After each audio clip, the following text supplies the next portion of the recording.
We live. We are the creators of the Stu Beat Showcase, and we bring to you the Beat Club podcast, where producers are heard. The best place to hear new beat makers from around the globe. Here we keep it real about the music. We keep these beats or we cut it. Simple and plain. With the help of our special guests and listeners worldwide. If you wish to join our Beat Club Podcast community, follow us on Instagram and Twitter at Beat Club Podcast. And join our private producer group on Facebook by searching the Stu:*Beat Club.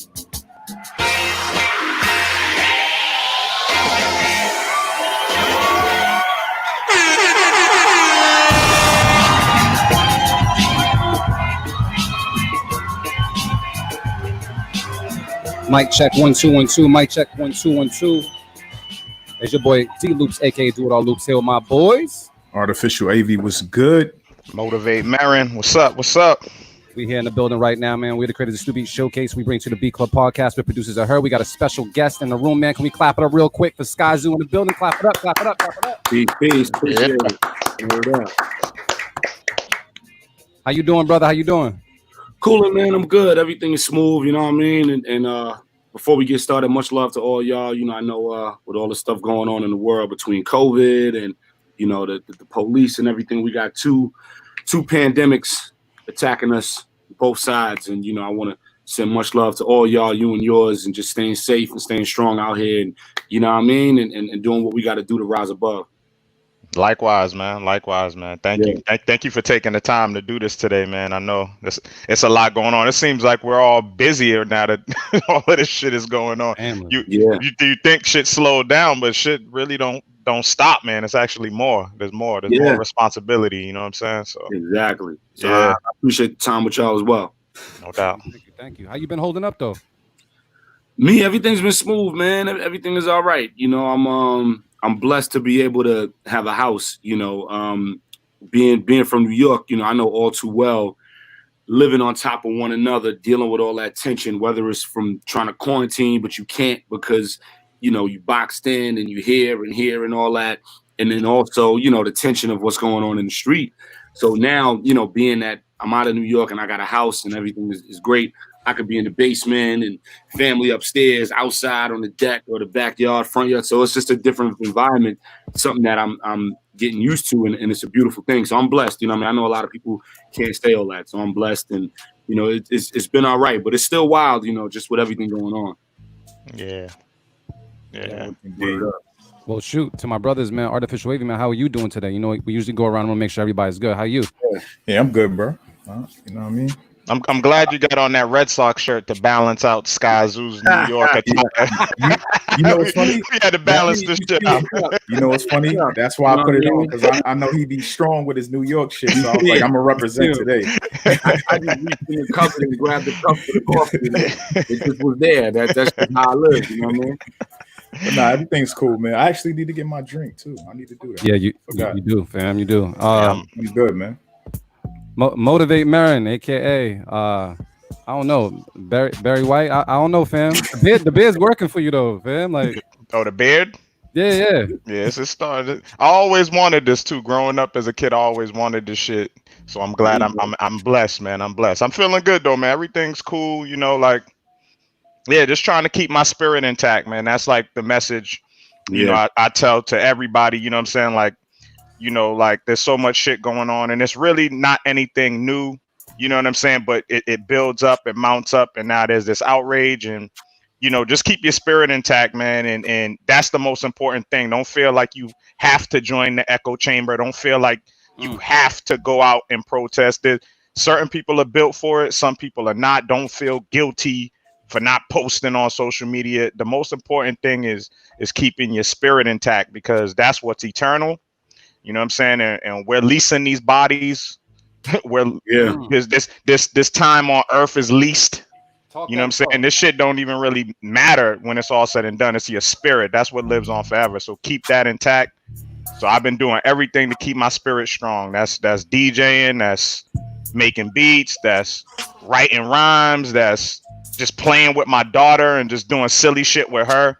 Like, that's been the best shit, you know what I'm saying? Like going on walks with her and just being silly and like finding that joy. Like, don't feel guilty about finding joy during these times. Like, that's my message to people, because people all feel like they got to join the echo chamber. That's that's not what this is about, man. So that's where I'm at with it. That's where I'm at. Bro, those are nothing but facts. Like, thank you. Church Thank on the y'all, Sunday, man. I appreciate that, motivating man. And shout out to everybody in the producer community that's watching us right now, everybody on YouTube and everybody on Facebook. Thank you guys for tuning in. If you want to know today, we're actually going to be taking our beats live today. There's a link scrolling along the bottom. Make sure you don't upload any whack shit. We want this fire, please. So you can upload your beats. Make sure that the MP3s, no waves, and we're going to be taking a listen to them today with our group on Facebook, on YouTube, and here right now with Skyzoo. Peace, Flight School.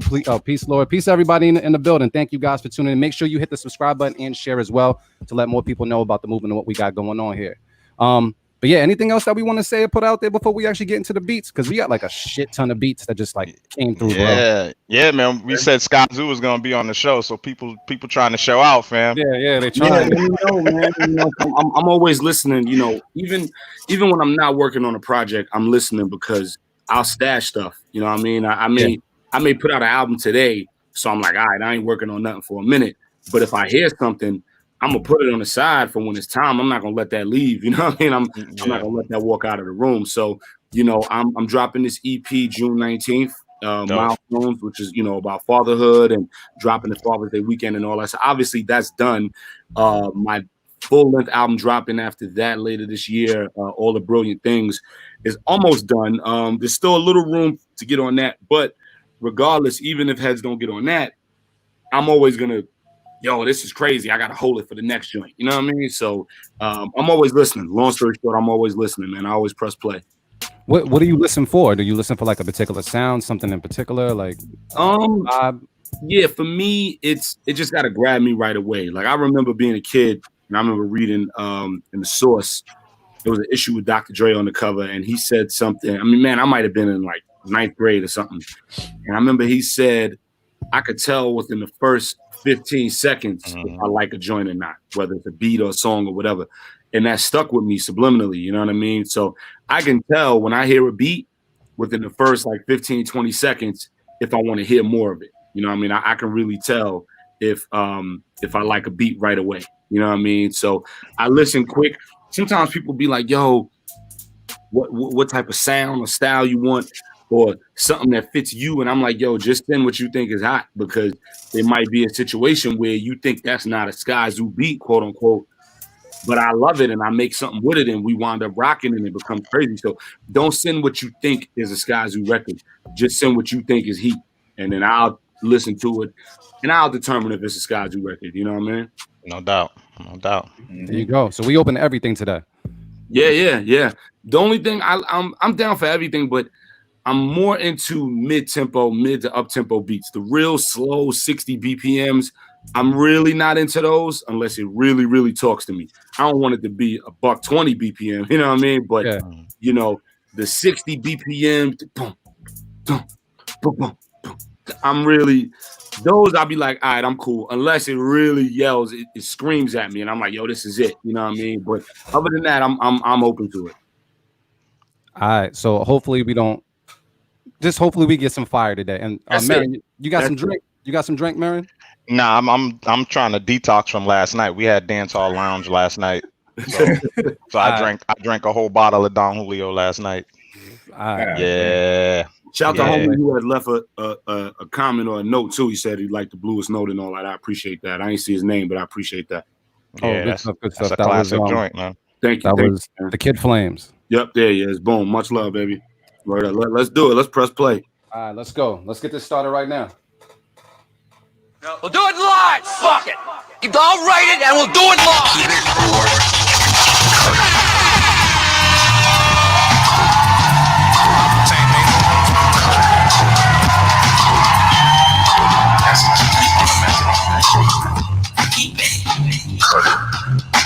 That's the beat. Oh, okay. Nah, that's my intro. Don't call it trash either. It's just the intro. No, I didn't know what it was. I didn't know. I started turning it up. I was like, "Oh, is this the beat?" All right, all right, cool. Nah, don't cut it on the intro. But this is what it is. To everybody that's tuning in right now, we take beats in from all over the world. That's right, all over the world, 24/7. But today we're actually taking in live submissions. The link is scrolling at the bottom. You can upload your beats right now. Make sure that they're MP3s, no waves, please, and make sure that they're absolutely fire. So what we do is we take a listen to them for the very first time. These beats have not been screened. We have no idea what we're getting, and we look forward to the fire, and we're gonna cut the trash and just make it happen that way. So Artificial AV Man, I know we got the first folder downloaded. I want to know who is the first person on our chopping block today. All right, first up we got, I think this is Hinton, and it's called track 549. Okay. Okay, cool. Where are they from? They're from where? Ohio. Oh, okay. All right, cool. Yeah. Let's take a listen right now to Beat Club Podcast. Keep it, cut it. Let's get it. Let's go.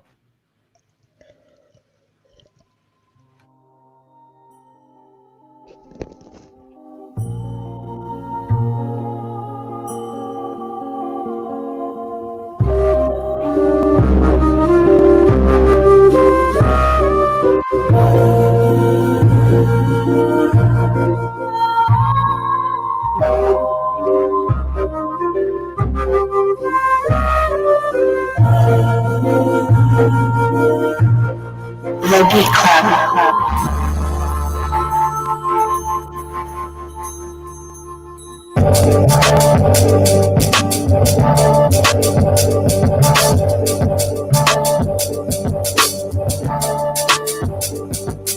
The Beat Club.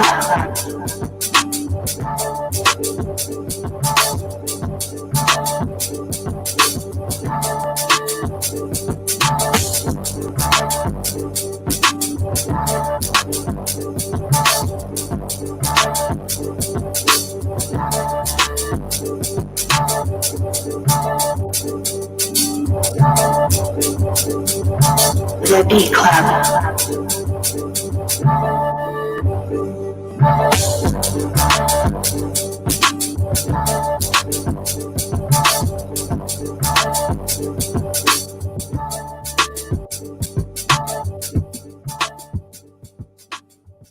All right, Beat Club, let's talk about this real quick, see how we feel about it. Motivate Merriman, I'm going to start with you. How do you feel about this beat? Are we going to keep it or are we going to cut it, bro? Damn, that intro like killed me, man, because I was like, where the hell is this shit going, man? So that threw me off. And the crazy thing too is like the sample in the intro was better than anything that happened. So the drop was kind of underwhelming. It was cool, but I'm gonna cut it this time, man, especially because like that I heard some chops in the intro that he should have went with some of those gems from the intro, man. He did like a small chop and just, I don't know. It just, yeah, I'm gonna just have to cut it. I'm gonna go with Artificial AV Man. How you feeling? I'm kind of on the fence with this one. I think I agree with Marin. Like, just it started off kind of like all over the place, and then when it finally dropped, I was just kind of like, okay, cool, but it didn't wow me. I'm gonna cut it. I'm gonna cut this one.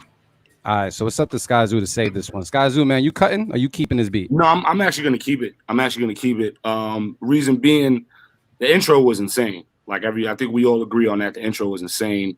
I feel like I know the sample. It sounds like the sample from, and I don't want to blow the whistle on Duke, but I feel like it's from the electronica joint. The boo-doo-doo, boo-doo-doo. Yeah, it does sound a little bit. It sounds a little bit like that. Yeah. Yeah. So I thought it was that. So it could have went a million different places. Like the intro was incredible. Like just, yeah, that was incredible. I was like, yo, like where is he going with this? Like I wouldn't mind messing with that.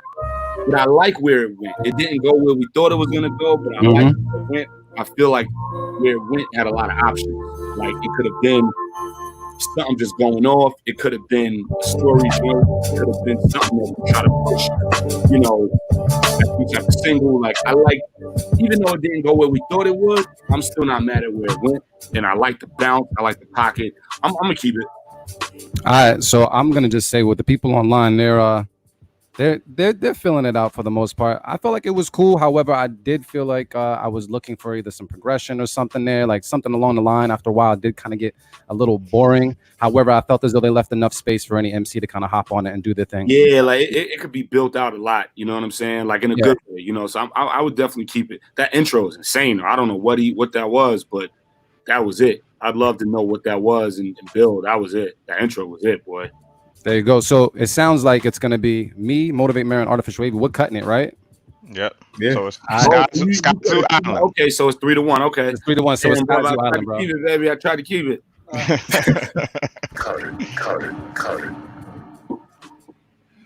Who we got next, man? He tried to keep it, but who we got next? All right. Next up, we got Salva Squared with Envy, all the way from Texas. Let me see. Texas.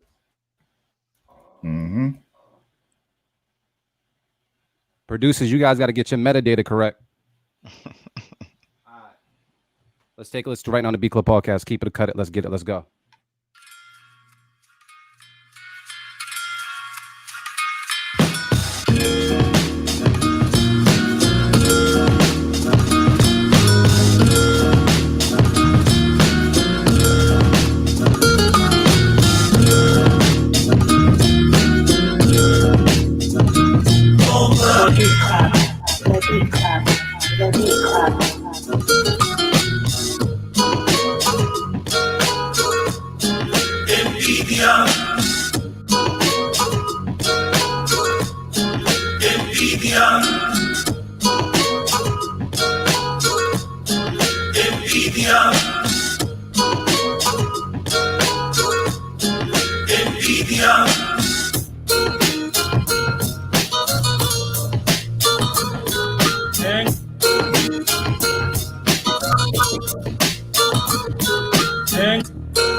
All right, B Club, we're going to talk about this and see what's up right now. We're going to go around the room, see what's good. Motivate Marin, how did you feel about that beat? Damn. I'm a little torn, but I'm just going to cut it since I'm torn. Like, this is another beat that was pretty cool. I like the foundation of it, but just I think the arrangement was off with some of the chops. So that's what threw me off. So it was cool. I could definitely rock with it. I could definitely hear Sky spitting on it. You know what I'm saying? But I thought it was just cool. You know what I'm saying? So I'm not gonna throw out the safe keep it yet. All right, so cut it. Skyzoo, what's the word? Oh man, I'm in a similar boat. I like the drums. I like the chop. I like vocal chops when they come in kind of randomly, not necessarily saying a whole line or whatever, but just like a sound like so like that was cool. And I feel like if the guitar sample was nudged a little bit one way or another, it would have another swing on it, which would have made it really crazy. I see where it's going, man. I'm really, really torn, man. I'm really, really torn on this. Part of me really wants to keep it because I see where it could go. Is there a limit of how many you could cut and keep? Nah, there's no limit. Okay. But you have one safe keep it though. You could throw out a safe keep it, which is like you enjoy. It's like we call it the pity keep. I hate I'm not gonna use a safe keep on this one. Oh man, I like where it was about to go, man. Does it sound like a cut it to me? Like a cut it. It does. I think I'm gonna cut it, but I see where it was going, man. And I like the drum. I like where that was bouncing. You know what I'm saying? I think I'm gonna cut it though. I think I am. Drums was hard though. Yeah, the drums was definitely the best. It just was. If you nudge the guitar one way or another and give it a swing, we could have been somewhere. You know what I mean? That little small tweaks would make it right. All right, so that's New York. Yeah, we're gonna go to the Boston there. Artificial AV, man. Word. Man, y'all pretty much took all the words out of my mouth, man.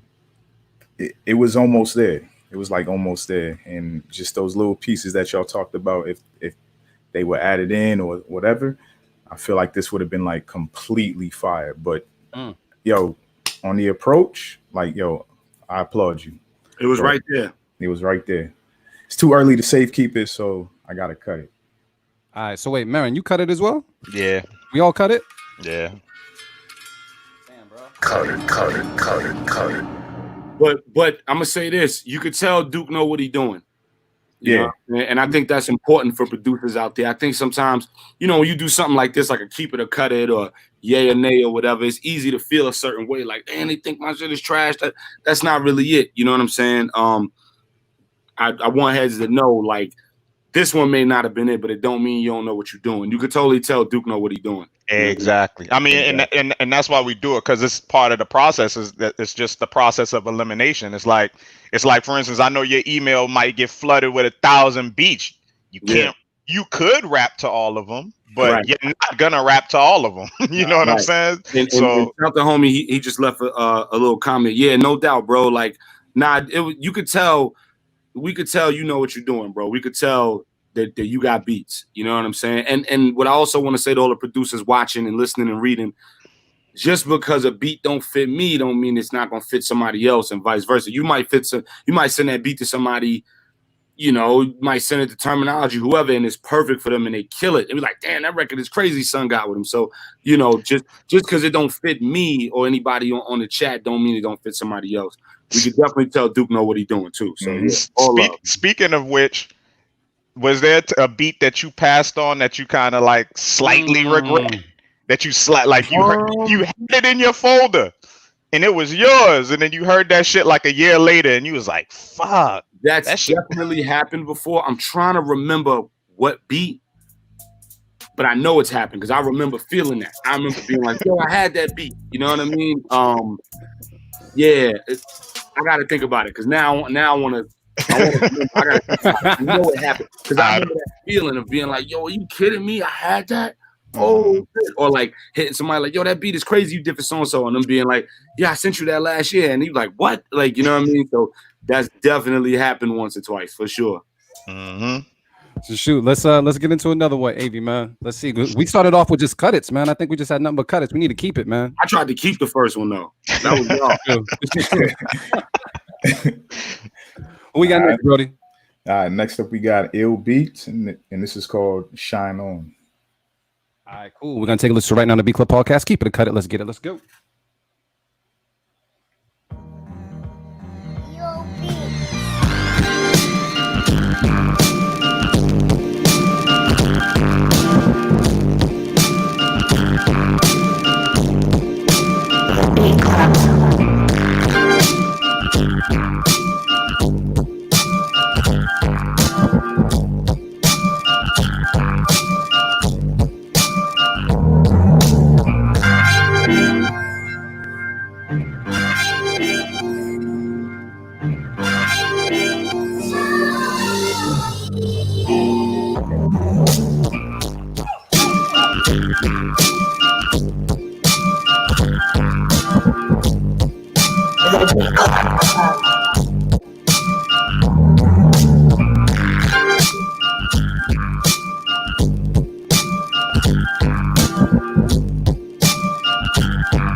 The Beat Club.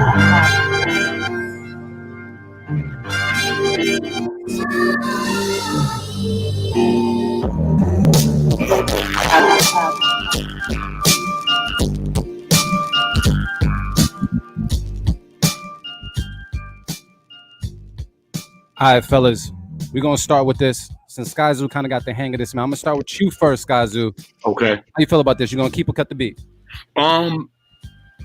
I'm in between, but I think I'm gonna keep it. First of all, you know what I said about the vocal samples. That was exactly what I was talking about. Like, just like a tone, not even necessarily a whole sentence, like a soul loop, or more of a like that type of stuff. If you do it right, that gets me every trip. So once I heard that, I was like, he got it. It had an MOP feel, which was dope. Yeah. Real, like, straight to the point, not a lot of change ups and swing, which I'm all about, the change up and the swing, but this one was just right there, like boom, boom. And you could hear Fame like, oh, you could just hear Fame jumping in, you know what I mean, acting up on it. So it had a nice 90s vibe to it, which I'm a big fan of. you could see where it could go. Like Yep. if you add a bunch of trumpets to it, like a whole horn section, and make it live, it could be crazy. I'm gonna keep it. You gonna keep it. All right. So I'm gonna ask my team over here, fellas, man. We keeping or we cutting this beat? Usually we all together with stuff like this when it comes to ill. Let me see. Motivate Marin. Yeah. Nah, yeah, this unanimous. is it's an easy keep it. It's an easy keep it. It's in the pocket. It's just ready for an MC to attack it.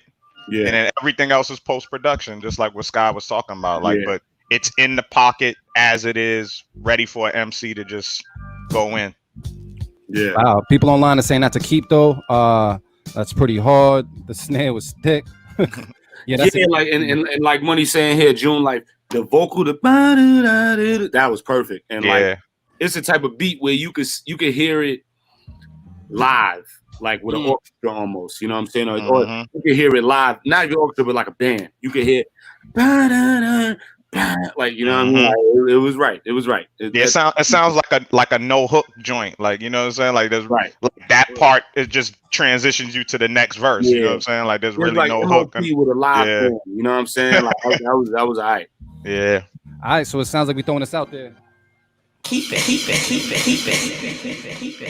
Yo, beats, man, with the first keep it of today. That's super dope, man. AV, let's get one more. Before we talk to Skyzoo, man. Because we had to cut it. It's only right we try to balance this out. I have faith in this name. All right. Next up, we got Jerry L. This is called Last One. All right. We're going to take a listen right on the B Club podcast. Keep it or cut it. Let's get it. Let's go.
All right, B Club, we're going to talk about it. People are saying keep, horns are too sharp. A changeup would take it over the top. I'm going to start off. I'm just going to say the top line or that the horns, definitely, I agree. Way too sharp.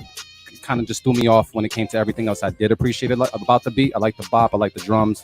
But the horns just threw me off, so I'm cutting it out the gate. I'm going to go to my Gemini's real quick and see what's good. Artificial AV, man, what's the word? Are we keeping this beat? I feel like the horns are a little annoying for me.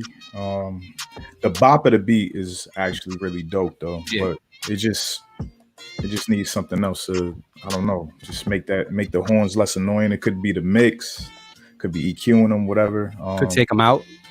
Or take them out, put something else in there, try a different sound, but I'm gonna cut it. I want to keep it, but I'm gonna cut it. Motivate Marin, what's the word, bro? Yeah, I'm echoing the same sentiments, man. I think it's a dope beat. It's just sonically needs to be fixed. You know what I'm saying? To get it to where it would rock. I mean, I think it's a decent track. But yeah, those horns can't play the whole time, and yeah, just sonically, it's not. Everything needs to be tweaked. It's not just the horns. The low end, you know what I'm saying, needs to be more present. The drums the kick and the snare need to be in their own space. Like, it just needs to be mixed well, and this could actually be like a really dope beat. But as is, I'd have to cut it. Skyzoo, what's the word? Yeah, I think I would cut it, but I like what AV said, where it was like take the horns out, but my mind goes, you know, I'm a trumpet guy. I'm all about horns and jazz. My mind goes, if you replace the horns with a live horn, you know what I mean? Like if you bring in a live trumpet player, and instead of the same note just being looped, instead of that looping, just let a live trumpet player come in and just freelance it. Just go off within that same 4 bars or 8 bars that you got the trumpet sample, just bring somebody in live, you know, and let them just go off for that.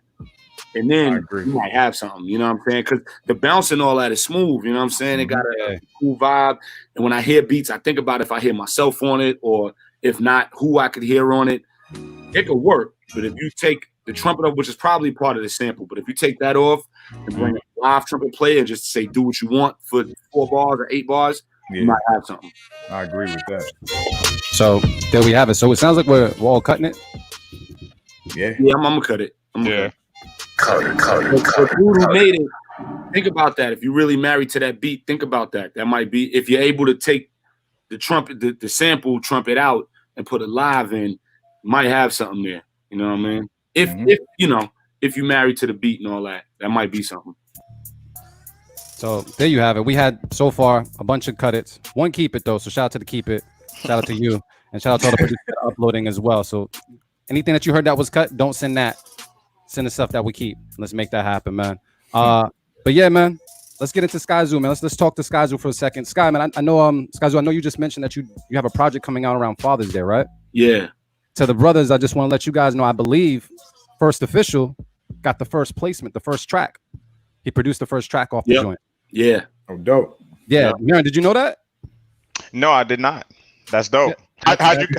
How'd you connect with First Official? So my man Ayers from New York, he put me on some. He on the low, he's kind of like an A&R for me if I have one without having one. Like he'll just send me beats. He'll send me Instagram links of people all day on the text. Yo, check this kid out. He's crazy. Check this kid. So he sent me something from First Official and it was super dope. I was like, man, this is crazy.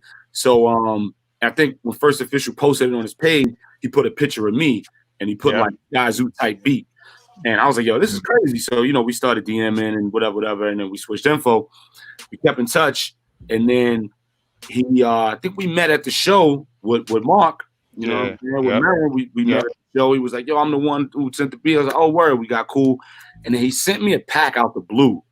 And the first one in the pack, I was like, oh, snap. Like, this is nuts.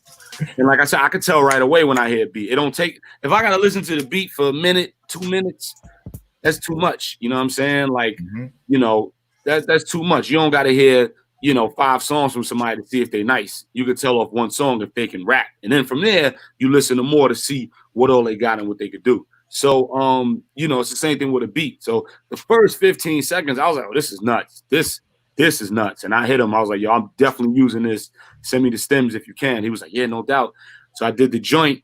I sent it to him a couple of days ago. I was like, yo, project is done. You got the first joint. He was like, yo, good looking. And I was like, yo, here go the joint. I sent him his song. He was like, I don't even want to hear it yet. I'm going to wait until it drops and hear it with everybody else. And I was that sounds like him. That's him, man. That's him. He was like, I don't even want to ruin the moment, man. He was like, I don't even want to ruin the moment, man. I'm going to listen to it when it drops with the rest of the world. I'm just so excited to be a part of it. And I was like, all right, cool. So, you know, he's saying, here, there you go. Yeah, he said he ain't get the press play yet, but he got the opening joint on the joint. And the crazy thing is, like, all the press people that I've been sending it to, magazines and writers and whatever, as soon as they hear the first joint, they're like, yo, this first beat is crazy. So that's First Official. Hey. Yeah, I wanted to talk to you about that because I think that's been like a catalyst, like just for your career, man. Like overall, I mean, it's one of the most important arts of being an artist, not an MC. You got to know how to rhyme to be an MC, but being an artist, you got to pick the right soundtrack, pick the music. Absolutely. You always pick the right beats. I want to get into like your musical background. Like, what's your music background? How'd you get into music growing up? Like, did you actually play an instrument, or like how was you introduced to music? Well, first off, thank you, bro, for noticing that as far as beats. With a lot of rappers, you know, they may or may not be able to pick beats, and picking beats is everything. I mean, we've seen some of the greatest artists, some of the greatest rappers in history. Some can do it, some can't. And they're legendary, you know what I'm saying? And everybody underneath. So it's a huge, huge part of being an MC, picking the right beat. Because at the end of the day, even though I'm a lyricist and I'm all about what I'm saying and the entendres and the lyrics and all that, it's music. So the first thing people are going to hear is the music, you know what I mean? So in a literal sense, so the beat got to be right, you know what I'm saying? And I pride myself on that. I pride myself on having that ear. That's a gift. Like I just kind of know what makes sense. You know what I'm saying? So as far as my background musically, the funny thing is a lot of times people be like, yo, I grew up in a musical family. You know, my mother played this and my uncle and my father. Nothing. My family, nobody played any music. Nobody had any musical aspirations. Nobody writes, nothing. I'm literally the first one. Now my son is doing it and he's 2.5 and he's like making beats with his toys and doesn't even, it's like a toy that says the ABCs and he'll hit like A, B, A. And I'm like, yo, what is going on? You know what I mean? So he's definitely going to be making, he walks around with a trumpet. So he's definitely going to be making beats. But with me, nobody in my family did anything musically, man. This was just me living in the building and looking out the window and hearing hip hop blasting out of the Jeeps and the Saabs and Benzes, you know, from the hustlers outside and being a little kid and being attracted to it. So it was God-given. It literally was God-given. Nobody forced me. Nobody pushed me into it. Nobody said, you got to do it. It was me. You know what I mean? Was it one of those things where because your family wasn't into music as much as you were, did you have their support out the gate when you started to pursue it? Yeah, I definitely had their support. Really, my mom's was all about it. Like, whatever you want to do it. You could do it. You know what I mean? My pops is my biggest fan. It took him a minute to come around only because when you're a kid, I mean, I started rapping when I was 9. You know, a lot of people start rhyming when they're 18, 19. I started rapping when I was 9. So when you 9 years old and you telling your parents, I want to be a rapper, parents are like, yeah, right, get the hell out of here. You know what I'm saying? So, you know, with my dad, he just wanted me to be secure in life. So his whole thing was whatever's going to be a definite, whatever's going to make sure you good as opposed to a quote unquote pipe dream. But he's my biggest fan, my biggest supporter. He's all about me, all about my music, loves what I do, believes in it. Just when your son is a little kid telling you this is what he wants to do, he don't want to do nothing else, he don't want to aspire to, you're like, you're 9 years old, you know what I'm saying? So it took my pops a quick second to come around, but rightfully so, because he was just looking out for his son, you know what I mean? But I always had the support. I always had the support of my fam, my neighborhood, my peoples. You know, I always had the background supporting me. What was you rapping about at 9? Man, at 9 years old, the year was 1991, and I was rapping about what was happening outside of my window. And if you know the 90s, I was also rapping about gripping the microphone so hard and breaking it in pieces. You know what I'm saying? Like, that was it. Everything was, I grip the microphone and break it in half. I grip the microphone and break, like that was every MC that was you gripping the microphone and breaking it in a million pieces because you that nice. So at 9 years old, that's what I was rapping about. Do you remember one of your toughest punchlines from like way back before like the preteens? Like, not at all. Because it was so long. Yeah, I started rapping when I was 9. I'm 37 now, so I've been rhyming a while. So I don't remember. I remember in junior high and high school, I used to, and any MCs that's on the chat will notice, when you hear a record, you write your verse to the record. Yeah. You know what I'm saying? So like, you know, back then, like I remember when Money Cash Hoes came out when I was in high school, I had 16 for that. I remember when Rough Riders Anthem came out, I had a verse for that. When Ride or Die, the Rough Riders, what the Rough, I had a verse for that. Every record came out, if you was a real MC, you wrote a verse to whatever the hottest, hardest record was. You pretended you was on that record and you wrote 16 or 24 to that record as if you was on it. Same concept, same way. That was just lyrical exercise, you know what I mean? So I had a million verses to other people's shit. You know what I'm saying? Like, that was a big part of it. And when did you because I know you're a jazz head, when did you start collecting jazz vinyl? Oh man, so with jazz, as a little kid, like I said, I started around when I was 9. So by the time I was 12, 13, you couldn't tell me I wasn't going to be the top guy lyrically and getting a record deal as a kid and being well beyond my peers and all that. So everything was rhyming. So my pops was a jazz head, and he would say, you know, he would play jazz in the car and I would try to change it to Hot 97 or whatever. He'd be like, man, you know, leave the radio alone. And I'd be like, I'd be like, man, this music is stupid, man. They don't even got no lyrics, man. This is stupid music, you know, like just being ignorant. And he would be like, yo, one day you're gonna love this stupid music, man. One day you're gonna love this stupid music, you know. And years later, seeing Mo Better Blues, that kind of brought it home. So it was my pops who started it, and then Spike who finished it. It was like my pops through the alley, and Spike caught it or whatever, and just brought it home. And after Mo Better Blues, I started collecting. You know what I mean? The first vinyl I bought was John Coltrane, The Love Supreme. And actually, it's crazy that that's the first vinyl I bought, because I bought an OG version and didn't even know it. At the time. Like now I'm super well versed in vinyl, and my vinyl collection is through the roof. But I bought the first piece of vinyl I bought was an OG version of John Coltrane, The Love Supreme, which is insanity. You know what I mean? And I paid like regular bread for it. It wasn't like $300. Like whoever I got it from, some yard sale or something, didn't know what they had. I got an OG version of Kinda Blue. I got an OG version of Someday My Prince Will Come. A lot of stuff, man. Like my collection is kind of stupid. You know what I mean? You got like 1,500 records? Feels like it. It might be a little less than that, but it feels like it. You know what I mean? Like my jazz vinyl collection is kind of stupid. I've had people come to the crib, and I mean, older dudes, you know what I'm saying? Whatever. They be like, oh my God. They be like, yo, your collection is crazy. You know what I'm saying? I probably don't know what I have, because I have a lot of vinyl too, but I don't collect. I don't collect anything. You know what I'm saying? Like things that I really love. Like I love music, but my vinyl is like strictly for like I'm about to snatch a sample off this bitch, and then I'm gonna put it back in the pile. Right. But I got mad records. So when people see me buying records or talking about records, they be like, "Yo, you be making beats," and I'm like, "Nah, like I just started kind of messing around a little bit." You know what I'm saying? But it's literally just as a collector. Like I buy them and I play them and I put them back on the shelf and I keep them clean.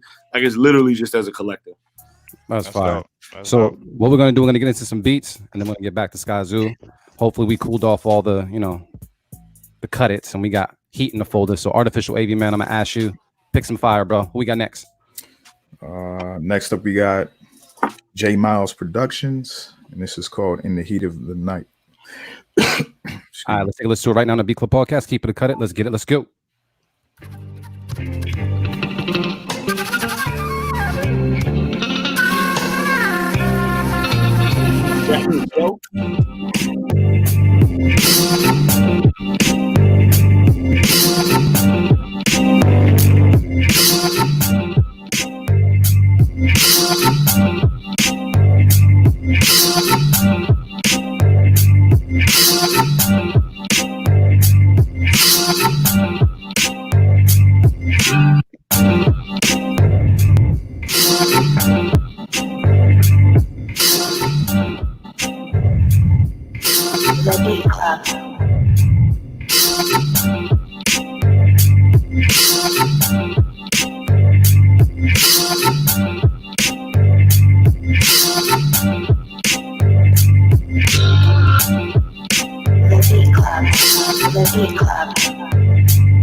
All right, B Club, let's talk about it real quick. I'm just going to ask the room. Are we keeping the cut in this beat? Anybody cutting this beat? Speak now. Anybody cutting this beat? Yeah, I'm cutting it. I mean, it's cool, but yeah, I'm cutting it. Artificial Wave, man, you keeping it? You got the palms rubbing. That means money's on the mind. What's up? Nah, I'm actually cutting it. I wanted to hear some progression on it.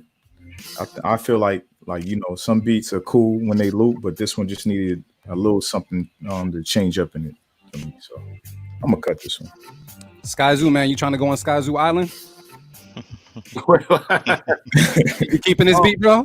Was that a sample from the theme song? I called In the Heat of the Night, because it felt like a theme song thing in the beginning. You know what I'm saying? Like, I don't know. It had a.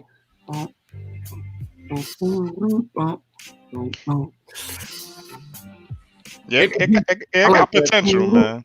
Yeah, it's like it could be something, man. I think if you build around it, you know what I mean? I think if you build around it, yeah, somebody said a little too repetitive. A little bit. It's so open. You know what I'm saying? Like, See, I think of everything in like a live element. Like I think about bringing mad stuff in. Like I bring a trumpet player, we bring this, we bring that. I don't know, man. I'm on the fence. I can help you out. Uh-oh. Well, you know what? Nah, because I don't want it to seem like I'm swayed one way or another. I want to hear your opinion on it, but I don't want it to be like I swayed one way or another. I think I'm gonna cut it. But I see where it could go, but I think I'm gonna cut it. But Yeah. No. I was just gonna hit the cut it button because that's what it seemed like. See, I ain't I'm glad I jumped in first. You know? Now, for the most part, though, I like the loop, but I felt as though after a while it does get repetitive, and a lot of the times if I hear loops like that, I'm just like, okay, you know what? This probably just needs an MC. The MC is that missing piece to probably piece it all together. But because we're only judging beats today, it didn't move me, so I'm just gonna throw it out there since we all feel the same way. Right. Yeah. Loops have to be infectious. You know what I'm saying? Like you know an infectious loop. This was a decent loop, but this needed progression. Like you heard everything that needed to happen. It didn't even have to be anything grandiose either. Just like sprinkle things in just to Right. I think even if things like that. You know what I'm saying? Yeah.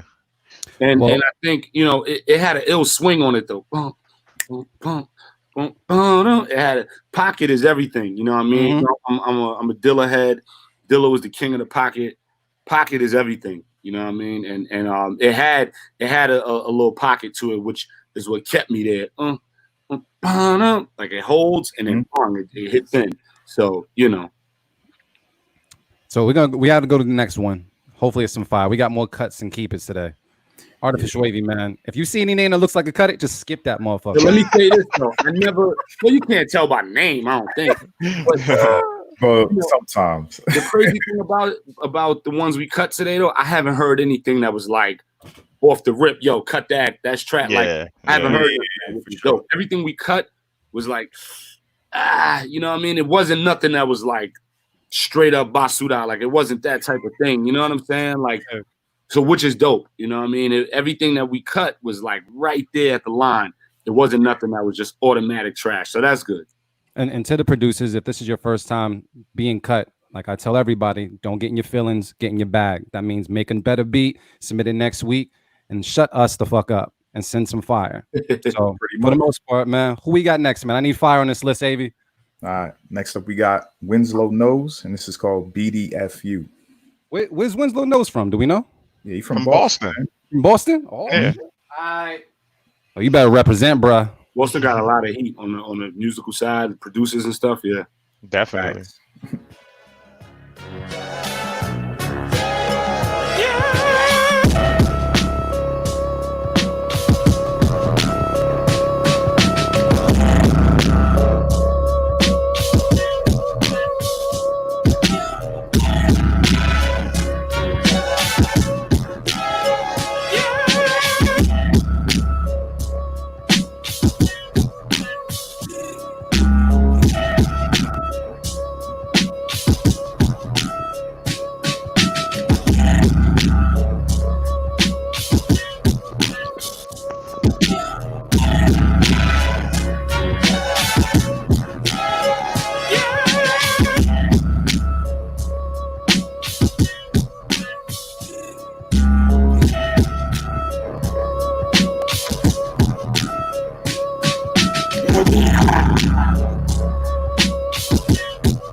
All right, fellas, let's talk about this one.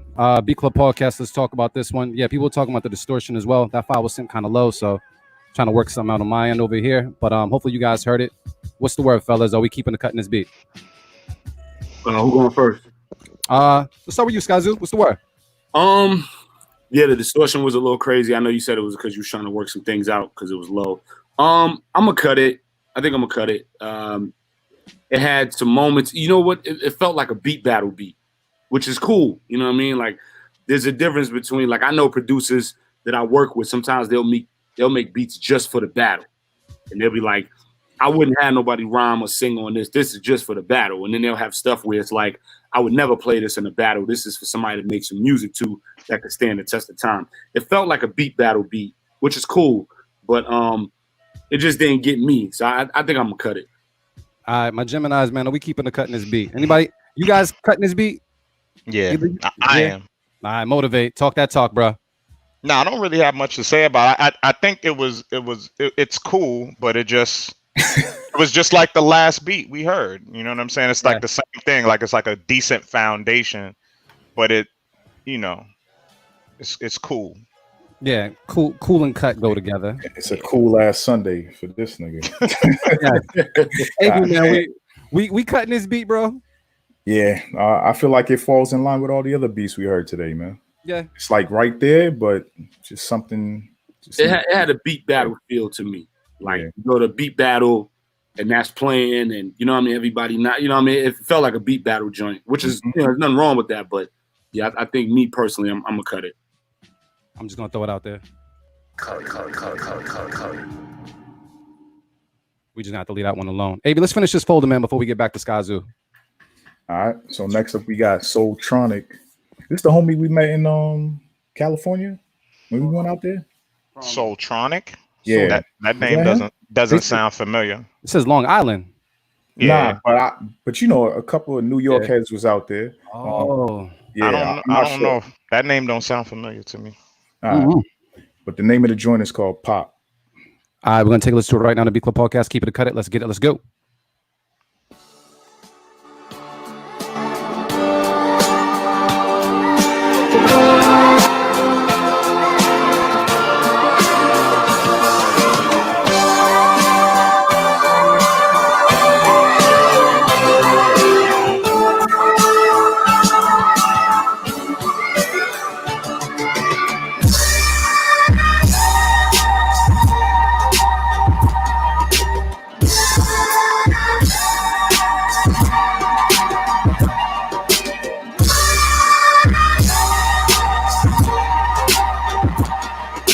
The Beat Club.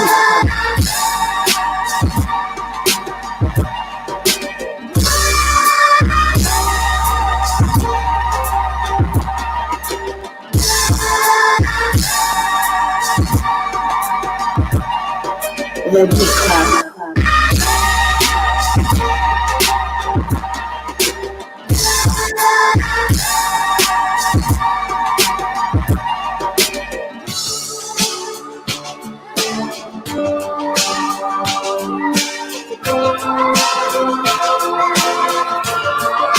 The Beat Club.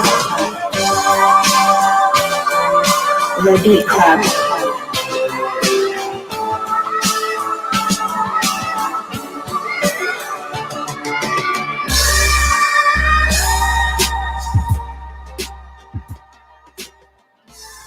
All right, man. We're gonna talk about this one real quick. We're just gonna wrap up this folder. Artificial 80, man. How do you feel about this beat? Are we keeping it? Or are we cutting it, bro? You muted, bro. Yeah, I think you're on mute, bro. Yeah. Good looks. I'm keeping it off the rip. I'm a sucker for choir sounds and vocals like that. So the bounce was dope. Bass came in. He made it interesting with drops and some other shit. So that's an easy keep for me. All right, Motivate Mary, man. What's the word? How many beats in are we? A whole folder? 1, 2, 3, 4, 5. Probably like 7. 7. I'm gonna throw out Beat of the Week nomination for this one. Really? I'm gonna throw it out there. Because like the only I know like the sound, but hearing this shit like the way it needs to be heard, this shit knocks. Like this is the vibe I'm on right now. I fuck with this beat heavy. I like this beat a lot. Bong. So that's Motivate Maryland with the Beat of the Week nomination. Skyzoo, how do you feel about this beat? You want to keep it, cut it? Yeah, it felt like just to break it down first, it felt like 2002 Just Blaze. You know what I'm saying? You can hear Freeway getting ready to jump on it. You know what I mean? Like it had that type of feel to me. You know what I'm saying? I like it. We'll keep it. We'll keep it. I like the usage of the sample. Yep. Like like AB said. It right away I heard 2002 Just Blaze. You know what I mean? Like right away. And I ain't mad at that. So we can keep it. All right. So it sounds like the Brodies are going to keep it, man. So I'm going to throw it out there. Keep it. Definitely, it has that feel like the Drake joint, like the Lord Knows, which is right. That's a Just Blaze joint too. Like it has that feel. But yeah, Yeah, I hear Yeah. somebody killing that shit. So Soultronic was the first winner of the Remy producer shit. That's where we know his name from. Ah, Yeah. okay. There you go. Skyzoo, man, you mentioned something earlier where you were talking about, I think it had to do with the first official conversation where it was like a type beat and had your face with it, whatever. Do a lot of the type beats make it your way? Do you end up going down that rabbit hole? Does it? Actually, nah, It doesn't. because it be stuff that people think is a Skyzoo type beat and it's not. You know what I'm saying? I think a lot of times they'll say it's the Skyzoo beat, the Skyzoo type beat, based on who else they think of when they think of me. So you think of me, you might think of Term, you might think of Elzai, you might think of Joel, which is all awesome, great MCs and also my homies. Mhm. But I don't know if a Joel beat is necessarily a Skyzoo beat or a Term beat is necessarily a Skyzoo beat. Because we, even though we're in a similar lane and we're all lyricists and we get busy and we know each other, we all still got our own type of vibe of what we into. You know what I mean? So a lot of times people will put a beat on the gram and tag me Skyzoo type beat, and it won't really be something that makes me be like, yo, I need that. You know, First Official was one of the few where when I heard it, I was like, yo, that is a Skyzoo type beat. You know what I mean? Like that is something I would do. You know what I mean? And then we started connecting or whatever, and made it happen. But I listen to everything, man. You know what I mean? So whether even if somebody put up a beat and it's not my type, I'll still listen to the rest of their stuff. I listen to everything because to everybody on the chat and everybody watching or whatever, all these guys, whether it's, whoever you want to name, you know what I'm saying, the biggest producers in the world, guys who I know personally, like the Ill Minds and the Apollo Browns and all of them, then you go to the Swiss Beatses and the Timberlands and whoever, they all started in realms like this, where they was coming up, they had a regular job, or they was doing whatever, and they was getting their beats together. So I say all that to say, you never know where the heat is gonna come from. You know what I mean? So all it takes is one to take you out of here. Huh? No, I said all it takes is one to just take you to another stratosphere. I never been the type to turn somebody down because they don't have a placement. Like that's stupid. You know what I'm saying? Somebody got to be the first person to jump in the pool. You know what I mean? So if it's me being the first person to jump in the pool because they had crazy joints, let's go. Like I don't care who made the beat. It could be one of y'all moms. You know what I mean? If the beat is crazy, send it. You know what I'm saying? Like, yo, your mom's got the crazy beat, send it. You know what I mean? Like, you know what I'm saying? Like, whatever's gonna make the music right. Like a lot of my most recent stuff is producers that heads may not have heard of. You know what I'm saying? Like the EP that's coming out. First Official's on it. My man Mark Infinite's on it. Twami's on it, and Ill Mind. Ill Mind might be the biggest name on it with a joint, and then the album coming out in the fall, I don't think there's any quote unquote huge names on it. I think the majority, now that I'm thinking about who's all on it, I mean, Mark Infinite's on it. I mean, this is very early out. I'm giving y'all exclusive, but Mark Infinite's on it. Twami's on it. Who else is on it? And I'm drawing a blank. My man Drugs is on it. Cuddy Beats is on it. So, it's a lot of guys who people may or may not have heard of. It doesn't mean they're not amazing. You know what I mean? I may be able to get better beats from those guys than the guy who's on every album in the world right now. Yeah, you know for sure. I mean? They're hungry. But also, I don't play the name game like that. I play the are they dope or not game, But just in terms of like a business model as well, right? Like you're an independent artist, and in terms of like budgeting your shit too, like you know what I'm saying? Like I mean, part of the truth for sure. That makes sense, right? You know what I'm saying? Like yeah, that. yeah. Because I mean, do you have 50 grand for one beat times like 8 different people? Like, do you have that? Not really in this climate. But for me, I don't do it because of the financial aspect. I do it just whoever sends heat. You know what I mean? 'Cause I know a ton of guys. Y'all know my resume. You know what I mean? Apollo, Just Blaze, Ill Mind, Black Milk. Tons of names that I've been fortunate enough to work with. So I just go to who got it. You know what I'm saying? Like, if it's crazy, I want that. Regardless of who you are or what you did or didn't do. How do they get those to you? Is that something where they go hit you up on the Twitter? Do you just have an email? Like, how do people? Yeah, all of the above. People hit me on Twitter. I give them my email. Hit me on the gram. I give you my email. My email is in my bio on my Twitter and Instagram page. And that's my direct email, skyzoobusiness@gmail.com. That's my direct email because I manage myself. So if you send something, it's coming to me. It's not coming to, my homie or my manager. I manage myself. So if you send it, I'm gonna hear it. And one night, about a month or two ago, I was in the crib and I just tweeted something like, "Yo, I'm in the mood to hear some beats. Send them." And I got maybe 100 emails, and everybody had 10 to 20 beats per. And I sat there for a week listening to all those beats. You know what I mean? Like I sat there listening to all of them, and I didn't get anything out of them, but you get inspiration, you get energy, you get motivation, you get ideas, you get a connection with somebody like, yo, I didn't pick nothing out of this, but I could tell you know what you're doing. Please send me more. Keep in touch. You know what I mean? You never know where that's going to go. Wow. So- I'll go ahead, Mary. My fault. Now I wanted to like go back a little bit just in regards to like your career. Like what was your introduction to the business, like starting to rhyme at 9 and you made that decision early, you wanted to be an MC, but what was your introduction to the business? Like when did it get real for you? Like you started recording or working, trying to get into the industry?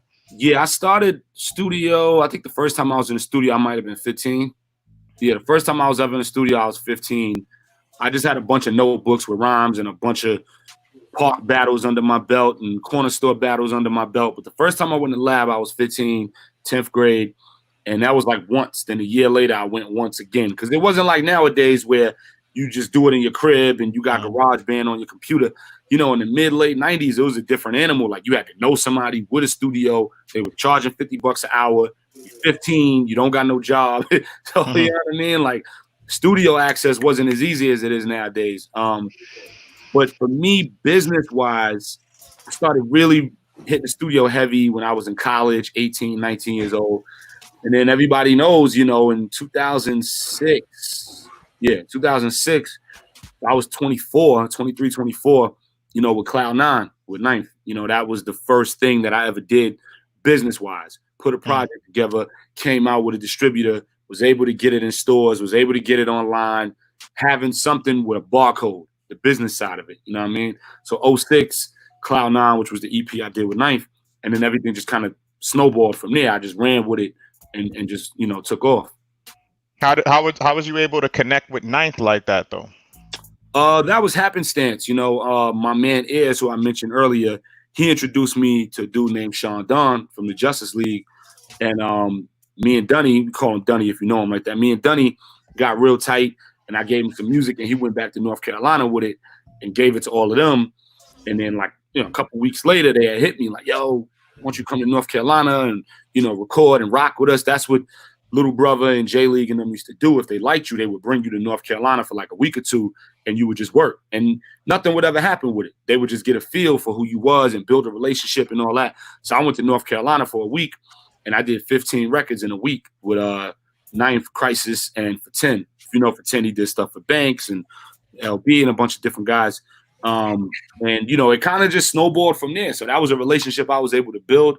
And then from there, it just kept going. Yeah, Kelsey said the Bodega. Yeah, Bodega was the first joint I recorded for Cloud9. You know what I mean? And I remember when Ninth heard it, he went ballistic. He called me like, yo, this Bodega shit is like the dopest shit I ever heard. And then we just started building from there. But so that was how it started, man. And I ain't need much. I just needed a little bit. Like I just needed somebody I ain't need them to open the door. I just needed them to just open the shit like that. I ain't need it wide open. Just give me that. And I'll kick that motherfucker in on my own, you know what I mean? And that's what happened, you know? And it was just great timing, work ethic, good relationships, and being blessed. You know what I mean? There was a lot of things that came together the right way. Yeah, so you've been able to foster like a lot of like real dope relationships with like some of the greatest producers, man. 100%. Who would be your bucket list? You know, like who's if it's like this is the final Skyzoo project. Yeah, I gotta pick these 5 producers. Yeah, you know what's crazy? Like I've worked with so many guys. I mean, I did a whole album with Pete Rock. You know what I'm saying? Like the Retropolitan joint. You know what I'm saying? So like I've worked with so many people. So bucket list, there's not that many names left that I haven't worked with, but just mixing it up, people I haven't worked with and continue to work with. If it was a bucket, if it was like you said, like the last joint forever, alive. We're not gonna do the Dead or Alive thing because I'll just get a whole thing to Dilla. But okay, Apollo, Illmind, Black Milk, Pete, Madlib, who I've never worked with yet, Alchemist, who I've never worked with yet, and probably Pharrell, who I've never worked with yet. That would probably be, you know what I'm saying? That would probably be the mixture of I gotta have these guys if nobody else. And like I said, most of them I work with all the time. You know what I'm saying? A few of those names like Al and them I haven't gotten with yet, but most of those I'm blessed to be able to. I've worked with a whole album with Illmind, whole album with Apollo, whole album with Pete. You know what I mean? So, you know, it's just fam at this point, which is a blessing, man. But again, that's cool with all them names. I'm into everything we played. The people with, you know, who don't have a name yet. I don't want to say no name. I don't like that tag. People who ain't there yet.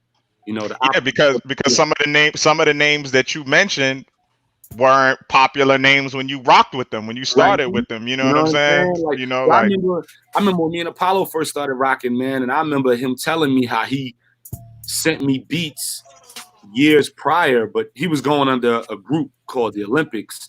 And he was like, "Yeah, I sent you stuff, man," and I didn't even know. You know what I mean? He was like, stuff back in like 2009, and I was like, "Word?" Like he was like, "Yeah, it was under my group name, the Olympics." I was like, "Oh, okay." I didn't even know, bro. Like, and now Apollo's like my brother. You know what I mean? So you never know. You know, and we all know what Apollo doing. You know what I mean? So crazy. You never know. You know what I mean? And that's the beauty of platforms like what you guys are doing. You know what I mean? Somebody in this realm that y'all working with, that y'all getting, each one of these guys is gonna go. You know what I mean? Like there's a few of them already going. You know what I'm saying?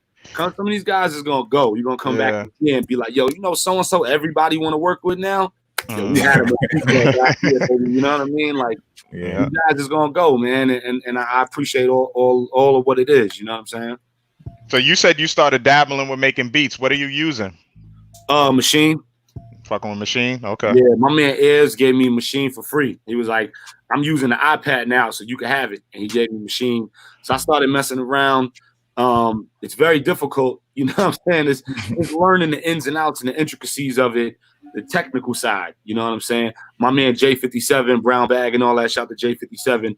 He's been really sitting with me, and like if I have an idea for a beat, I'll go to him and all right, this is the sample. I want to use this part, these drums, this, and then we'll just put it together from a technical side together. So shout out to J57. Actually, one of the joints on my upcoming album, I did with J57. He kind of coached me through it.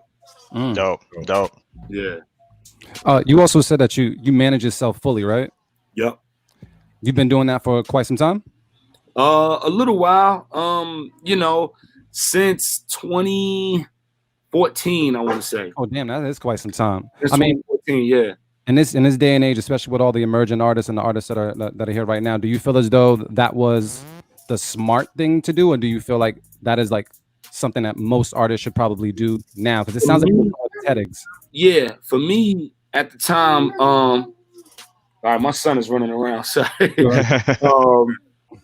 There you go. You got your hair braided. There you go. Hey. Yeah, my son is here. Wow, I'm sorry. No, that's cool. We all got kids, family. Yeah. I'm in the basement, and I keep, like, this is my man cave, and I keep a little cookie stash. And my son is 2.5. He know where the cookie stash is at. So he just ran in here and went in the cookie stash, and I couldn't stop him because I'm on here with y'all. Good timing. Yeah, he knew. He's like, "Oh, that's how they do. Go get these butter cookies." Yeah. But yeah, so for me, it was a necessity. You know what I'm saying? At the time, I had different management in different ways, and for whatever reason, it didn't work out. And I kind of was tired of leaving it in somebody else's hand. But that was just me. I recommend having a manager 100% because it takes so much off your plate. Sometimes I'll be in the booth rhyming, and I write everything on the phone, so I'm holding the phone up, recording, and I'll get a call from the distributor or the label or whatever coming through while I'm rhyming. I got to stop. You know what I mean? That doesn't happen if you got a manager. And that's just a little thing, but, you know, things like that don't happen. I'll get a call from the dude who's editing my video while I'm recording in the booth, or while I'm writing a song. I'll get a call from the dude doing my PR, and we got to spend 30 minutes on the phone to talk about the rollout of the album. But I'm writing, I'm in the zone, but I got to take that call. That doesn't happen when you got a manager. You could just work and the manager handle all that. So I recommend having a manager, but I also recommend knowing how to move as if you didn't have one. Like if I had a manager right now, which I could. I get inquiries all day about management. If I chose to have a manager right now, I still would move as if I didn't have. Meaning I would still be about my photo shoots, getting with people like Mark for tours and getting with people like y'all for press and interviews. I still would be on top of that because we live in a climate now where you can't just be the artist. You can't just be the producer. You know what I mean? Like a perfect example for the producer standpoint for everybody watching is my brother Ilman. You know what I mean? Like he's a producer, but he's running with the branding, with the website stuff and the YouTube, beat things and do all. He's running. That's all stuff that like a brand marketing team would do. And he's doing that dolo, you know what I mean? And he got management, my man Jonathan Master manages him, but he's coming up with these ideas and being hands-on. The moral of this long ass story is hands-on, you know what I'm saying? Regardless if you got the days of writing a rhyme and blowing an L or making a beat and blowing an L and leaving everything to somebody, that shit is over with. You know what I'm saying? Like if you want to be successful, that's over with. I mean, look at Swiss and Timberland with the Versus thing. They're doing that hands-on. Guys is millionaires, you know what I mean? With plaques for wallpaper, you know what I'm saying? And they still hands-on. Those days of just kicking back, that shit is over with. You know what I mean? Like you got to make the music and create all the energy around it. Dope. Well, what we're gonna do, we're gonna jump back into some beats, man. Artificial Wavy, man, we're in folder 2 right now. Yeah, I'm in. So what's the I don't know who that is, but yeah, what's the next beat? Next up we got, I think this is a newbie too. Might Go Myers. Is that the name of the you seeing this? Yeah, I see it. Is that not it? I think the name is That's the name of the track. Oh, I bet. So the name of the track is Might Go Mayors. And this is by Danny Young, all the way from Texas. Make sure y'all leave y'all producing names in the tags too. Oh, Very yeah. important. You know what I'm saying? I don't want to see you. I mean, your name's on the check, but still, give us your producer name, please. Yeah, and to kind of echo what AV is saying, to anybody that submitted beats today and your location was not there, then we have skipped your beat because you didn't follow directions. So just letting you know ahead of time. But let's take a listen to this one right now on the B Club Podcast. Keep it, cut it. Let's get it. Let's go. Have you ever had the feeling that you knew what someone was going to say just before he said it? Or have you ever walked into a strange room and had the sensation that you'd been there before? Well, if you have, you've taken a small step beyond. Now watch it, guys.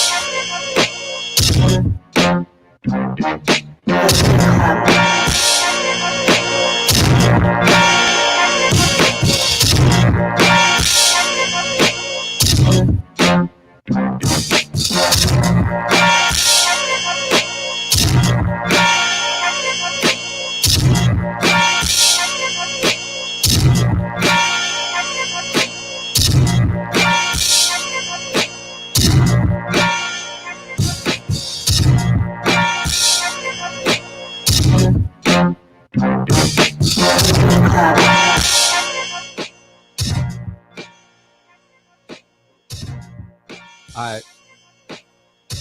Check. So what we're going to do, we're just going to fly through this. I'm just going to ask this to the room, man. Is anybody here keeping this beat? Speak your piece. Yeah, I'm keeping it. I'm not keeping it. I'm gonna keep it. Just a quick breakdown. It kind of felt like a Gangstar album cut. You know what I'm saying? Like, if that makes sense. You know what I'm saying? I like the snare, and I like where it went like that. You know what I'm saying? That break right there, every 4 or whatever it was. I'm keeping it. I ain't mad at it. I'm keeping it. All right, so we got Marin and Skyzoo keeping it. Avi, you said you cutting it though? Yeah, I'm on my island. It just wasn't speaking to me. That's it. Nothing. Yeah, that's all. All right. I mean, I felt like it was cool too, so I'm with the keep it as well. So it looks like all of us are keeping it. AV Island is the word. Yep. I'm rich over there too. Buy me some bread, bro. What we got next? Next up we got Imported Goods, and this is called Buns. That's funny as shit. Where they from? Hold up, they from Florida. Yeah, Floridians are crazy, so I already know this shit about to be crazy. All right, let's take a listen right now to B Club Podcast. Keep it, cut it. Let's get it. Let's go.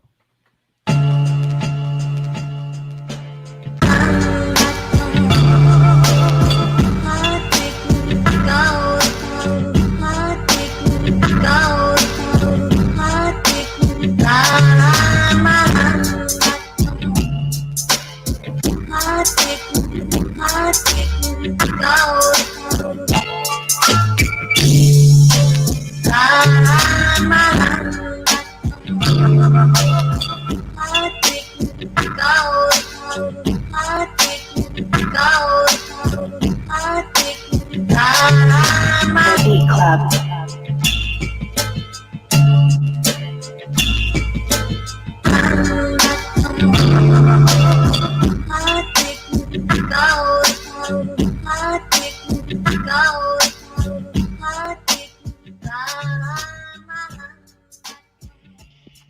All right, I'm just gonna tell y'all now. I'm gonna cut it. Just gonna put that out there. I wasn't really a big fan of the chops, but I'm gonna ask you guys there. Are we keeping the cut in this beat? Skyzoo, what's the word? I'm gonna cut it only because the vocal sample got a little repetitive for me. Whatever record he sampled or whatever, if there was a part without that, if there was a part without that, and it could just be the rest of the loop and the rest of the music with those drums, I'm not mad at it. It had like an ill, like kind of laid back reggae vibe. You could definitely hear somebody kicking like some singing and all that on it or whatever. It was smooth, man, but the vocal repetition was a little much for me. That's the only reason I'm cutting it. I like the rest of the vibe though, like the drums. It just was. It felt like you could tell they from Florida. It felt like being on an island, you know what I'm saying? It was dope, but just that like that got a little annoying. But the rest of it is dope though. All right, Long story short, I'm gonna cut it. all right, got the cut. Motivate Marin, what's the word?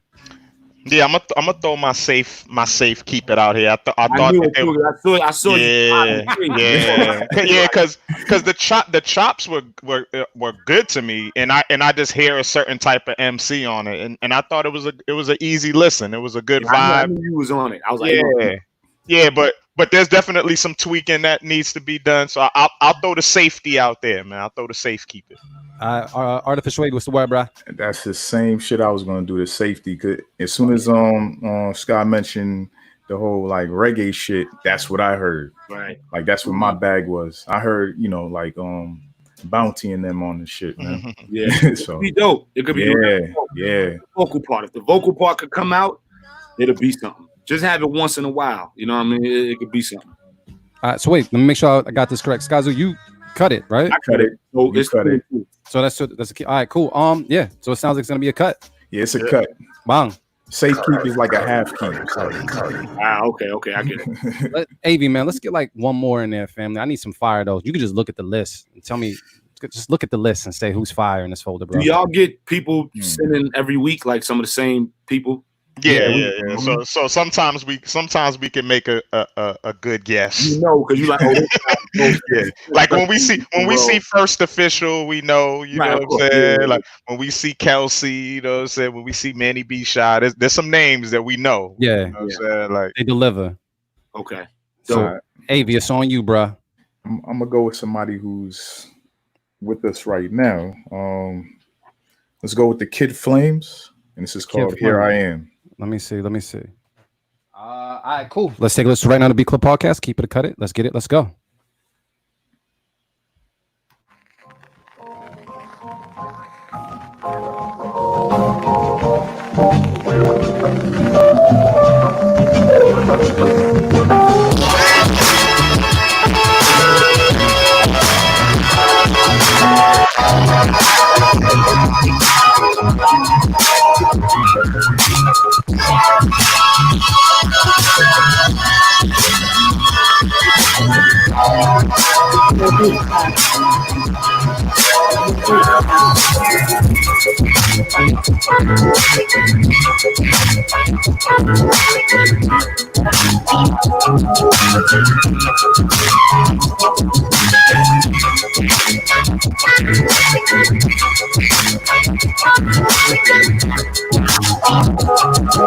The Beat Club.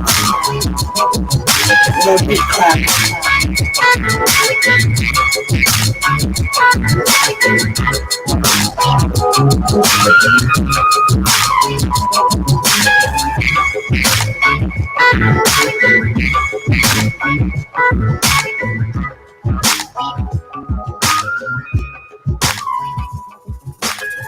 All right, fellas, let's talk about this beat real quick. Artificial AV, man, how do you feel about it? Keep it or cut it.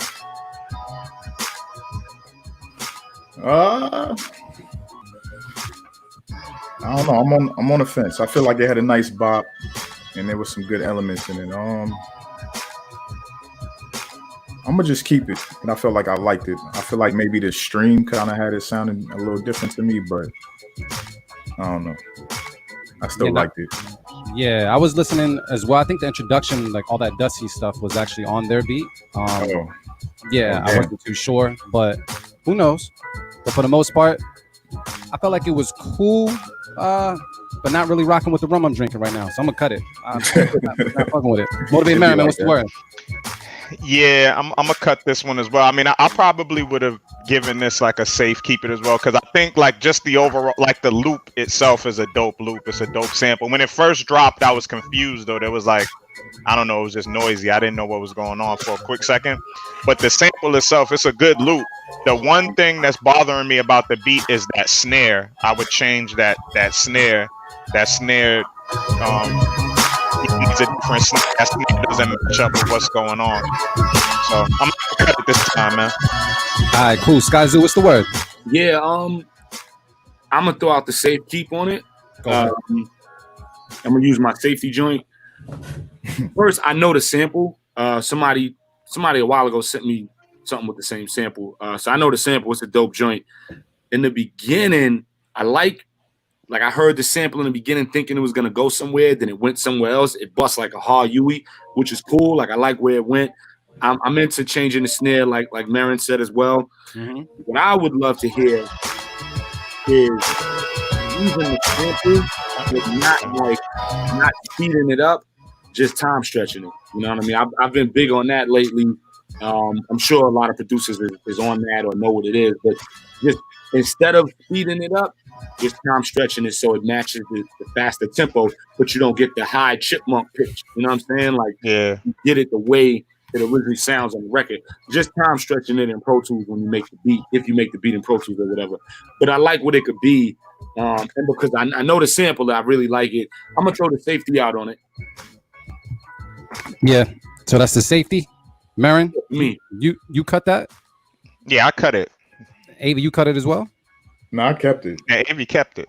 So we got 2 and 2. It was like a keep and a half. Keep and a half? Keep and a half. Yeah, keep and a half. So we throwing out the cut, bro. Yeah, it's a cut. This is the Beat Cut podcast. The Beat Cut podcast. So Skyzoo, man, I know before we go, can you tell people about your projects that you got? I know you currently got a project out right now, but anything else that they need to look out for? The Bluest Note is out right now. It's myself and Dumbo Station. It's a jazz hip hop mashup project. For those who don't know, I wrote a lot of the musical arrangements on that. You know, Fire. The producer, you know what I'm saying? So the whole thing is live. We was in the studio together for every record. I went to Italy last summer for a week and did the whole joint. And I was in there with them every day. So like when you hear the drums, I was like, yo, play it like this. All right, cool. Yo, on the keys, play it like this. Let's do this melody. All right, cool. On the bass, let's do this. So I wrote a lot of the musical arrangements on the album, which was really dope. Something I've been wanting to do for a while. Because I know music, you know what I mean? Even outside of the lyrics, I know actual music. So kind of like a Quincy Jones Puff type vibe of coming up with the musical arrangements for the musicians. So that's out right now. Milestones is coming out June 19th. I'm super excited about that. The entire project is about fatherhood. There's every single record. There's no other record on there about anything else. And, I'm super excited about that. And then All the Brilliant Things comes out in November. So 3 joints this year. You know what I mean? 2 EPs and an album. Do you try to release 2 to 3 joints every year? Is that? Nah, it's usually one. I had the plan for the full length album at the end of the year, but I already had the plan also for the EP, the jazz joint, earlier in the year. And this Father's Day thing just came out the blue, and I just had to do it. So, needless to say, once all these albums is done and out, I'm taking a vacation. Yeah. Only writing I'm doing is ghost writing. I'm taking a vacation for a minute. That's it. And I wanted to ask something pertaining to ghostwriting. Being a ghostwriter, do you find as though if you don't have a name at this very moment, is it a smart decision to pursue? if you want to be like a legit artist, or should you invest that talent strictly in yourself? Getting into ghostwriting? Yeah. Oh, nah, get into it regardless, because for one, it's money, and for two, you're getting in the industry. Like if you're in, you're in. You know what I'm saying? Once your name float around as a writer, you're in. You know, and for me, just to tell the people at home, you know, the story of how, because I get asked all the time, how'd you get into ghostwriting? How'd you get in? You know what I mean? Like from guys that really get busy and girls who really get busy. Getting in ghostwriting is very hard because for one, a lot of the people that are ghostwriters are rappers who didn't make it, right? Like you could be an MC who's super nice, but you don't have a look, or your voice isn't good, or you're kind of awkward as a person and a personality, or you're an introvert, you don't like being in the center of attention. Well, there's a lot of different reasons why it may not have happened being an artist, because being an artist is more than just the beat or the penning, you know, it's a lot of different things. Yeah. So, you know, a lot of people become ghostwriters because they didn't make it. So now, if you're a ghostwriter because you didn't make it, here comes Skyzoo, who's doing albums with Pete Rock and touring all over the world and doing all this cool stuff. Why I'm gonna let him get in my world and sit at my table when I wish I was in his world? You know what I mean? Like, so, you know, it took a while. Like I knew a lot of ghostwriters and I was trying to get in the game through them. Like, yo, when you in the studio writing for so-and-so, yo, let me know, man. I'll come through and, you know, we can write together. And they'd be like, yeah, no doubt, I got you. And the phone would ring, you know what I'm saying? Like, and I had to think about it like, well, of course it's not gonna ring. They not trying to let me eat off their plate. They looking at me like my fridge already full. You know what I'm saying? So I got in through Illmind, you know, a producer who I'm not stepping on his feet. He not stepping on mine. He don't rhyme. I don't make beats. So it's a mutual thing. So, you know, he was working with some people. Of course, I'm not getting into names, but he was working with some people in LA, working with them. And then when he came back to Brooklyn, he was like, yo, they need writers, bro. Next time I go, come with me. Bet. So he went like a month later. I went out there. We was working. And then the person who we was working for, they didn't know me or know what I was there for when they came, and they just heard the jump. They was like, yo, who did that? And Illmind was like, yo, my man Skyzoo right here. Word, that's you? Yeah, this is crazy, bro. Yo, yeah, stick around. And then I was there for a couple days, and then when I was supposed to leave, they was like, yo, when you got to go home? And I was like, tomorrow. They was like, is it cool if you stay another 2 weeks? And I was like, yeah, done deal. You know what I mean? They was like, yo, we'll change your flight. We'll put you in the top hotel. We'll get you another rental. Whatever we got to do, stick around. I stayed another 2 weeks. I wound up writing like 15 songs to somebody. Then that turned into meeting somebody else. So now I wrote 30 records for this guy, 15 records for this guy, 5 records for this guy. So now I'm just all over the place. You know what I'm saying? So that was 2014 when that all started. So for the past 6 years, I've been Skyzoo, the artist, and like my Instagram says, Skyzoo, the writer. I've been writing for a bunch of people. So it's dope, man. It's another means of income. It's a way to get plaques on the wall. You know, as Skyzoo, the artist, I'm quote unquote underground and hip hop and whatever.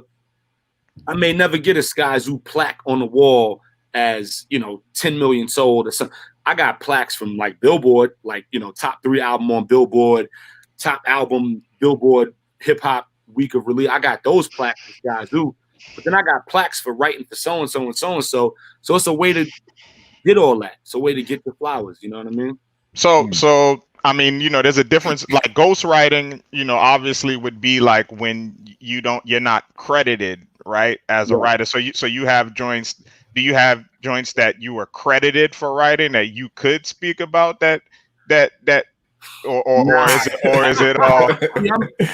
See, you can open up somebody's CD and see names, and that's just the artwork, right? Yeah. So you can be credited, but not be credited on the CD packaging because they got to keep that secret real. Like, it's a real secret. Like if I pen for Marin, you know, just use it as an example. Obviously, that's not happening, but you know, use an example. If I pen for you, you really may not want people to know what's up. So it may say M.Marin on the credits, and that's fine. You know what I'm saying? But I'm still credited when it comes to the publishers. Your paperwork is good. Yeah, your paperwork is good. Yeah. And then there's joints where, you know, I'm super low, you know what I mean? But I get all that coming in. The cool part is like when you out and about and you hear your record that somebody else, you know, is spitting and you wrote it. Like I've been at the light and a girl may pull up next to me bumping a so-and-so joint and I wrote that. You know what I mean? And I'll look over and I hear her singing word for word or word. I wrote that. I can't look over and be like, "Yo, baby, I wrote that." Like I can't. You know what I mean? That's what they paid for. They pay for the confidentiality. Exactly. So it's dope, man. And on top of the bread and all that, which is cool, it's really relationships. Like I'm on this side where it's quote unquote hip hop, but then I be in situations, man. You know, you at somebody's studio in their crib. The crib is 15 million. You know what I mean? And you know they got chefs and servers coming to you like, you need any more champagne, Mr. Skyzoo? You need any more food? We're gonna take crablet. You guys are hungry. All right, yeah, I'll take the crablet. You know what I mean? So I'm in two different worlds. I'm in this mainstream world, and then I'm in this hip hop world. You know what I mean, for lack of a better term. So it's cool, man. It's cool to be able to bounce and have those relationships. I could call certain people on the other side of the fence and get a favor or get this because I'm in there with them, but then I'm in my world over here with y'all and what we doing. So it's a nice way to dance at two different parties at the same time. Dope. That's fire, man. Dope, fam. And I guess my last question pertaining to that would be, when you do ghostwrite, do you put yourself into the bars or do you write as if you were that artist and just kind of like? Nah, for me, I write exactly for who they are. You know, I look at it like it's like if you go to a tailor and you get a suit. So you may come to me and be like, "Yo, I want a yellow suit with purple buttons and green dots," and I would never in my life wear that suit. But if that's what you want, I'm gonna make it. You know what I mean? Because it's a service. So if I'm writing for somebody, the first thing I do is kind of interview them if we never worked before. Like, "Yo, where you from? What's your background?" Little things, right? Like, what school did you go to, or what this or what that? What's the nickname for your neighborhood? Little things like that to make the record real. So it's like when you hear this person rhyme, you would never think they had somebody else write it, because that's the goal, right? Like sometimes I hear people who I know who in the game don't write, right? And that's an off-air topic. I know who in the game doesn't write because I'm in the loop of writers and whatever, and who's me. I'll hear somebody and I'll be like, "Oh, so-and-so wrote that for them." I can hear it in them. You know what I mean? If so-and-so kick a song, I could hear XYZ. I could hear it all in them. And I'm like, "Oh, so-and-so wrote that." All the stuff I wrote, you can't tell I wrote it.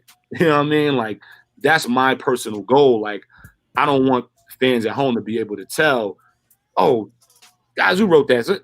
Then what was the point? You know what I mean? I morph into you. You know what I mean? Like, if you are trapping, all right, we trapping. If you on your such and such, all right, that's what we on. Because, hey, man, I don't eat beef and pork, but if you do, I'll cook it up for you. You know what I'm saying? That's the vibe. Like, you know what I'm saying? Like, that's like I personally don't eat beef and pork, but if you come to my restaurant and you want a steak, we're gonna make the best Fred Flintstone steak we can make. You know what I'm saying? Like, that's it. So my stuff is catered and tailor made to who the artist is and what they want. You know what I mean? Dope, family. So Skyzoo, man, I know before we go, I sent you a comment in our chat. I wanted to see if you could do a drop for us as well. So did you get the comment at all? Yep. Are we doing it live right now? I'm gonna do it live. Yeah. I'll pull you up on the screen so we can solo it out. Let me drop this off. Salva Square Music. Yeah, man. Yo, when I was on the Retropolitan tour, man, shout out to everybody who came out. He said in Austin my voice was kind of messed up. Yeah, we was on that tour for so long. Man, that's the other side of being an artist that a lot of people don't know, and understand and all that. You know what I mean? Like, when you every day, it's like if you play in the league and you get no off days, you got back to back to back to back, and you like, "Yo, I'm dying out here." You know what I mean? Like, you love the people, so you want to go play, but you like, "Man, I'm dying, man. We done played 5 games in a row, plus practice, plus this, plus traveling." So it's the same thing with being on tour. So shout out to homie who wrote that. I remember that show in Austin. It was on 6th Street. Yeah, it was I pushed through it though, you know what I mean? So shout out to everybody who came out. But yeah, let me you want the drop now? Yeah, I got you. Okay, word. Let me read it. Peace. 1 2 1 2. You know what it is. It's your man SKYZOO Skyzoo, live out the borough. And this is the Beat Club podcast where producers are heard. You know what it is, baby. Log on, tune in, let's get it. One take cake. He's an MC. That's Man, a professional right there, man. Yeah, he did that. He said, "Let me read it first." Dude said, "Let me read it first," and scanned it for like a second. I was like, all right, let's go.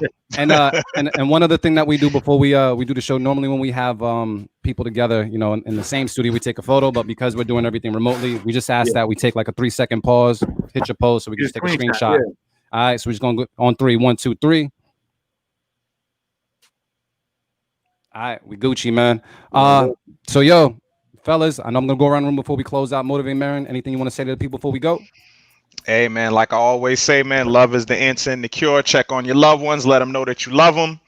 We definitely got some dope things coming down. We got the podcast live event. That's Thursday, June 4th, right? That's this Thursday. That's this Thursday. Yeah, Thursday, June 4th. Yep. So log in, YouTube Live, Facebook Live, all of that. That's 7 to 9 p.m. We're gonna be doing a listening party for my boy Razen. He just dropped the tape. And also we got a beat battle lined up. We got SP the Soul Prophet versus Gold Rush. And we got y'all, man. So it's an open producer showcase. Y'all already know what it is. Sign up. Y'all get 3 beats. And that's 7 to 9 p.m. Thursday, June 4th.